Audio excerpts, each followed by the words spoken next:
Hello दोस्तों, Hindi horror stories channel पे आप सभी का स्वागत है। आज मैं आपको अपने दोस्त की भेजी हुई एक सच्ची भूतिया घटना सुनाने जा रहा हूँ। इस कहानी का नाम है वो स्त्री। संसार में हर गलत चीज़ की सज़ा अलग अलग तरह की होती है।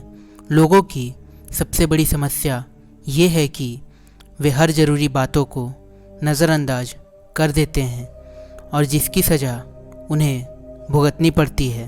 ये कहानी 21 वर्ष की सुमित की है, जिसने इतनी कम उम्र में ऐसे खौफनाक मंजर देखा है जो एक बुज़ुर्ग व्यक्ति अपने जीवन काल में शायद ही ऐसा देखता होगा, क्योंकि इस तरह की घटना सड़कों में से किसी एक के साथ होती है। और आज सुमित की उम्र पूरे 55 वर्ष हो चुकी है और आज भी जब वो अपने बचपन की उस डरावनी चीज़ों को याद करता है तो उसके रोंगटे खड़े हो जाते हैं। तो आइए जानते हैं कि आखिर उसके साथ उस वक्त क्या हुआ था। ये बात बहुत पुरानी है।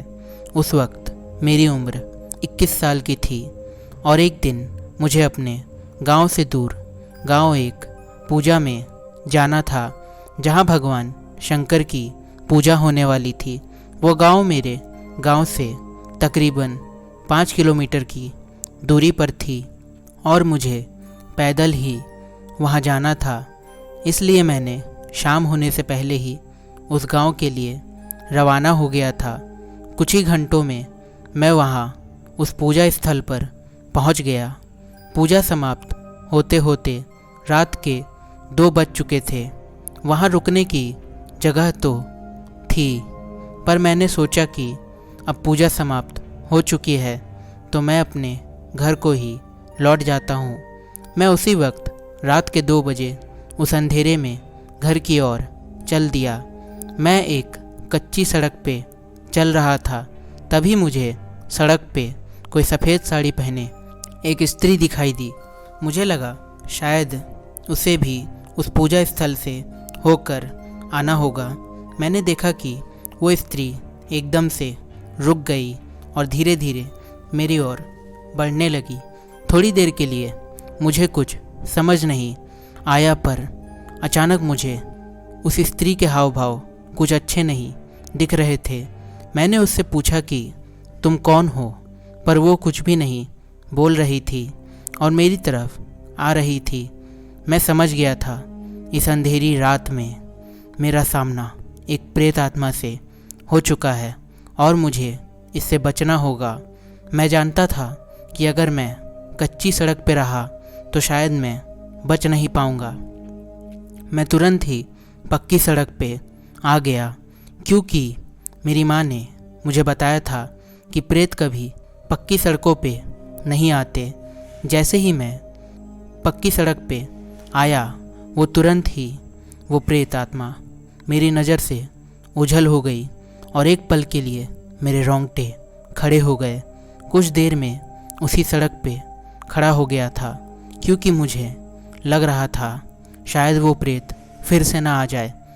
पर काफ़ी देर रहने के बाद भी वो वहाँ नहीं आई।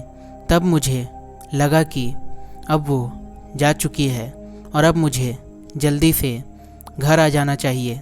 अभी मैं थोड़ी ही दूर चला था कि फिर से मुझे अपने पीछे किसी के आने की आवाज़ सुनाई दी।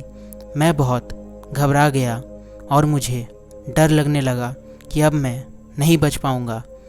मेरे पैर तेज़ी से बढ़ने लगे और मैं डर से अपने पीछे देख भी नहीं रहा था कि कोई मेरे पीछे आ तो नहीं रहा। तभी मेरे आगे एक मंदिर था जो फूस से बना हुआ था। मैं जल्दी से उस मंदिर में जाके बैठ गया। मैंने वहाँ देखा कि कुछ मूर्ति है जो अजीब से आकार की बनी हुई है, पर उस पे पीले रंग की सिंदूर लगी हुई थी।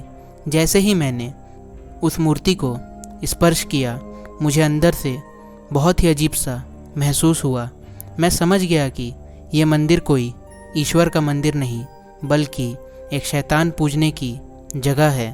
और इतनी देर में मैं इस मंदिर में बैठा हुआ हूँ। मुझे जल्दी ही यहाँ से भाग जाना चाहिए, वरना मेरे साथ कुछ भी अनहोनी हो सकती है। डर से मेरे हाथ पैर काँप रहे थे, क्योंकि मैंने तब तक अपने पीछे आती हुई उस आवाज़ को सुनता रहा जब तक मैं अपने गांव को नहीं पहुंच गया।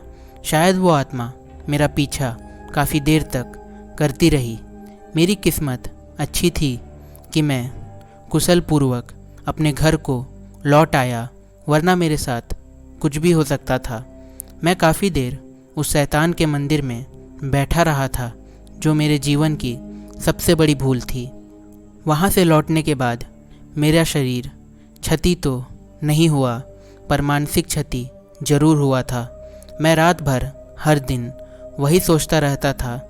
मेरे सपने में वही मंदिर ख्याल में आता रहता था, और मैं गलती से भी उस मंदिर को दोबारा देखने नहीं गया कि आखिर वो मंदिर वहाँ है कि नहीं।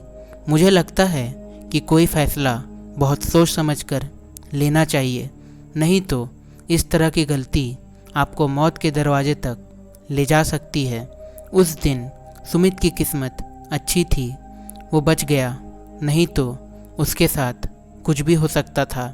आज भी वो भयानक मंजर रात को उसको सपने में आके डराते रहते हैं। तो कहानी अगर पसंद आई है तो वीडियो को लाइक करो, चैनल को सब्सक्राइब करो। रोज़ रोज़ अपलोड कर रहे हैं यार, कर लो सब्सक्राइब।